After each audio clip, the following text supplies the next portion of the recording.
Tim Pemenangan Nasional atau TPN Ganjar Mahfud akan menempuh upaya hukum untuk mengungkap dugaan pelanggaran dan manipulasi suara yang terjadi di Pilpres 2024, termasuk melalui Badan Pengawas Pemilu atau Bawaslu hingga ranah pidana ke kepolisian.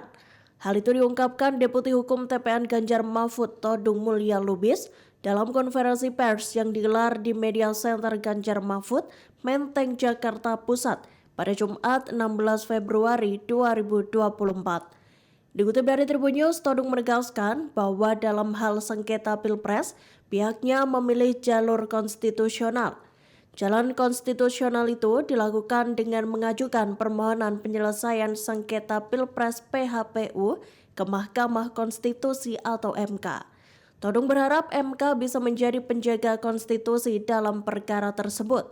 Tak berhenti di situ, Todung juga menyoroti putusan PT UN terkait Anwar Usman, ex-ketua MK. Ia menyebut Anwar Usman tak punya hak untuk ikut menyelesaikan sengketa Pilpres.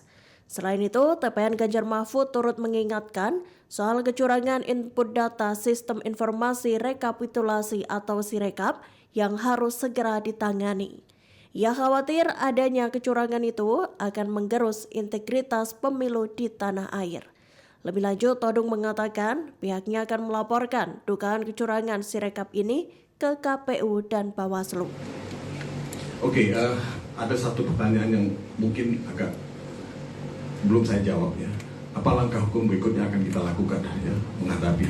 Tentu kita akan menempuh semua upaya hukum yang ada. Selain melaporkan kita kepada Bawaslu, mungkin juga kepada pihak kepolisian dalam hal ada tindak pidana, tapi dalam hal sengketa Pilpres, ya, saya kira pilihan kita, dan ini pilihan yang konstitusional, adalah mengikuti jalan konstitusional.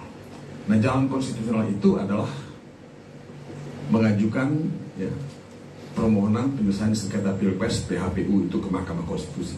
Tapi ini masih terlalu dini untuk kita ungkapkan. Tapi kalau kita dihadapkan pada situasi itu, memang itu jalannya akan kita tempuh. Ya.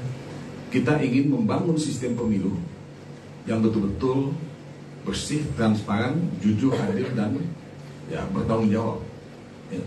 Bertanggung jawab kepada publik. Dan satu-satunya jalan adalah kita harus pergi ke Mahkamah Konstitusi.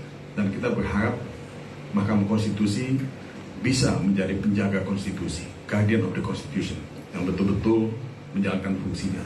Ya. Nah ini banyak pertanyaan semacam ini, apalagi kemarin katanya ada putusan PT UN mengenai Anwar Usman. Padahal itu belum putusan sebenarnya, itu masih ya tahap awal dari proses di PT UN. Ya. Saya kira Anwar Usman tidak punya hak untuk ikut menyelesaikan sengketa Pilpres karena sudah ada putusan MK pada waktu itu. Ya, karena di situ akan ada benturan kepentingan kepada Anwar Usman untuk ikut sebagai anggota majelis hakim di MK. Ya itu sederhana aja. Tapi menurut saya itu very clear dan sangat prinsipil ya. Tidak mungkin dia menjadi anggota majelis MK untuk menyelesaikan sengketa Pilpres. Terima kasih. Terima kasih. Download Tribun X sekarang. Menghadirkan lokal menjadi Indonesia.